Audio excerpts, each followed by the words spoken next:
بادشاہ کی 7 بیٹیاں تھیں، تو جب وہ بہت خوش ہوتا تو دربار لگاتا۔ ایک دن دربار لگایا اور 7 بیٹیوں کو بھی بلایا اور سوال کیا کہ بتاؤ تم کس کا دیا پہنتی ہو اور کس کا دیا کھاتی ہو؟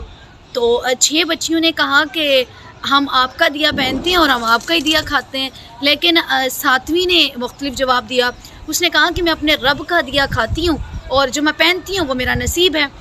جب 7ویں بیٹی کی یہ بات سنی اور وہ تھی بھی سب سے چھوٹی، تو بادشاہ کو بہت غصہ آیا اور اس نے سپاہیوں کو بلایا اور کہا کہ آپ نا اسے کسی جنگل میں چھوڑ آئیں، فلاں جنگل میں چھوڑ آؤ،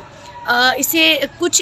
یہ پتہ چلے کہ یہ کس کا دیا کھاتی ہے اور یہ کس کا دیا پہنتی ہے۔ تم اس کو وہاں پہ چھوڑا اور میں دیکھتا ہوں کہ بعد میں اس کو کون اس کے رزق کا یا اس کے لباس کا جو ہے وہ کون وسیلہ بنتا ہے۔ سپاہیوں نے اسے ساتھ لیا اور وہ وہاں پہ چھوڑ آئے۔ اب اس کا خدا کی ذات کے اوپر ایک بڑا توکل تھا،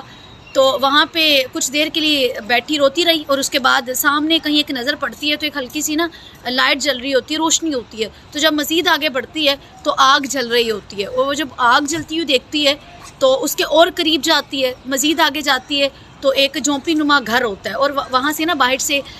آواز سنائی دے رہی ہوتی ہے کہ کسی کے کھانسنے کی آواز آ رہی ہے، کوئی کھانسی کر رہا ہے۔ تو وہ اندر جانا شروع ہو جاتی ہے۔ جب وہ اندر جاتی ہے آہستہ سے، ڈرتے ہوئے سہمتے ہوئے کہ شاید کیا ہو سکتا ہے، جب وہ اندر جاتی ہے تو ایک بہت بزرگ آدمی کو نا اندر لیٹے ہوئے دیکھتی ہے، تو ساتھ ہی اس کو سلام دعا کے بعد جو ہے وہ اپنا تعارف کرواتی ہے۔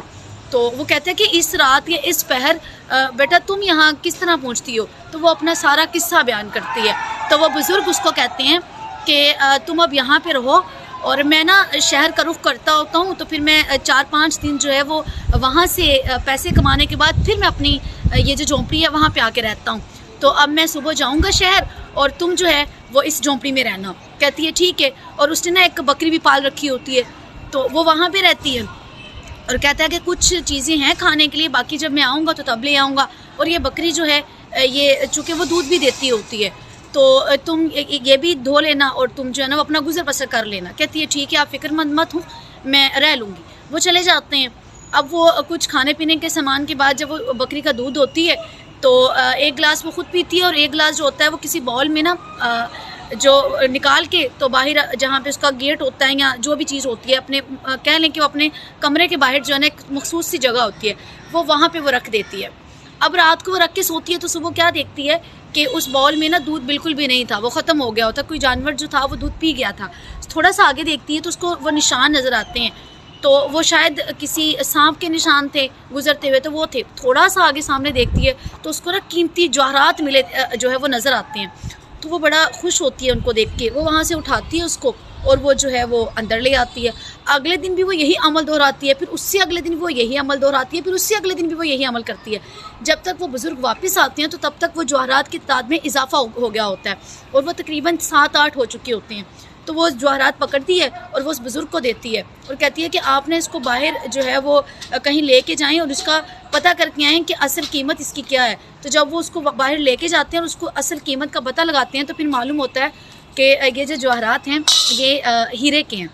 وہ اس بزرگ سے کہتی ہے کہ آپ نہ آتے ہوئے 7 مستریوں کو بھی لے کے آئیں۔ جب ان کو ساتھ لے کے آتے ہیں تو پھر وہ وہاں پہ نا ایک خوبصورت محل تعمیر کرواتی ہے، اور وہ محل جو ہوتا ہے تو وہ ساتھ ادھر اسی کے قریب جو ہے وہ ایک لکڑی کی فیکٹری بھی لگواتی ہے۔ تو وہاں پہ لوگوں کو اس کی شہرت کا معلوم ہونا شروع ہوتا ہے کہ ایک جو ہے وہ ملکہ یہاں پہ آئی ہے، تو وہ ایک بڑی دل رحم عورت بھی ہے۔ تو اس کے ساتھ ساتھ وہ یہ کرتی ہے کہ 2-3 کام جو ہوتے ہیں جو وہاں کے لوگوں کے لیے ہوتے ہیں، چھوٹے موٹے کاروبار، وہ بھی وہاں پہ شروع کرتی ہے۔ تو اس کی جو شہرت ہوتی ہے اس کا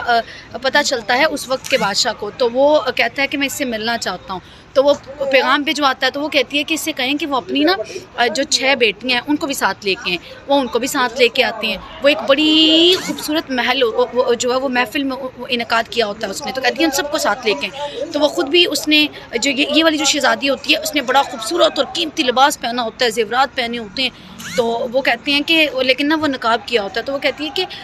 ہم سے کس چیز کا تم نے پردہ کیا ہوا ہے؟ میں تو آپ کے کہنے کے اوپر اپنی بیٹیوں کو بھی ساتھ لے کے آیا ہوں۔ تو وہ کہتی ہے کہ میں نے اس لیے پردہ کیا ہوا ہے کیونکہ میں تیار نہیں ہوں۔ تو وہ بیٹیاں کہتی ہیں کہ اتنی تیار ہے، اتنی زیورات پہنے ہوئے ہیں، ابھی بھی کہہ رہی ہے کہ میں تیار نہیں ہوں۔ تو وہ کہتی ہے کہ ہاں اب میں نا تیار ہو کے آتی ہوں تو پھر میں اپنا نقاب جو ہے نا وہ اتاروں گی۔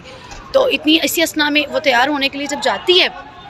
تو سامنے سے پھر اپنا ایک وہ کرتا، وہ لباس جو اس نے جب گھر سے نکالا گیا تو اس نے وہ پہنا ہوا تھا، وہ وہی والا لباس زیب تن کر کے واپس آتی ہے، تو بادشاہ کی نظر پڑتی ہے، تو وہ دیکھ کے حیران رہ جاتا ہے، یہ تو میری بیٹی ہے، تو وہ اس کے قریب بڑھتا ہے اور اس کو کہتا ہے کہ تم پریشان نہ ہو، تم اس کو گلے سے لگاتا ہے اور کہتا ہے کہ میں نے تمہیں یہاں کی جو شہزادی ہے میں اس سے تمہیں آزاد کروا دوں گا، تم پریشان مت ہو۔ تو میں نے تو اپنے سپاہیوں کو بھی بھجوایا تھا کہ اب پتہ کر کے آؤ اس کا، تو انہوں نے مجھے بتایا تھا کہ وہ وہاں پہ ہے ہی نہیں، لیکن تم ابھی تک زندہ ہو، تو میں تمہیں اس شہزادی کو ابھی بلاتا ہوں اور اس سے میں تمہیں آزاد کراتا ہوں۔ تو پھر وہ کہتی ہے کہ آپ پریشان نہ ہو، میں ہی وہ شہزادی ہوں، اور یہ دیکھیں آج آپ سے زیادہ میرے پاس جو ہے وہ دولت ہے، شہرت ہے، عزت ہے، رتبہ ہے، مرتبہ ہے، ہر چیز ہے، لیکن میرا ایک خدا کی ذات کے اوپر توکل تھا اور اس توکل کی بنا پہ آج میں اس مقام پہ ہوں۔ کہانی کا سبق یہ ہے کہ کبھی بھی زندگی میں حوصلہ اور ہمت نہیں ہارنی چاہیے، اور اللہ کی ذات کے اوپر جو توکل ہے وہ ہمیشہ ہمارا برقرار رہنا چاہیے۔ بعض اوقات اس طرح ہوتا ہے کہ پریشانی اور مشکلات میں انسان یہ سٹیپ اٹھا لیتا ہے، لیکن اللہ کی ذات کے اوپر جو ایک توکل ہوتا ہے وہ ہمیشہ برقرار رہنا چاہیے۔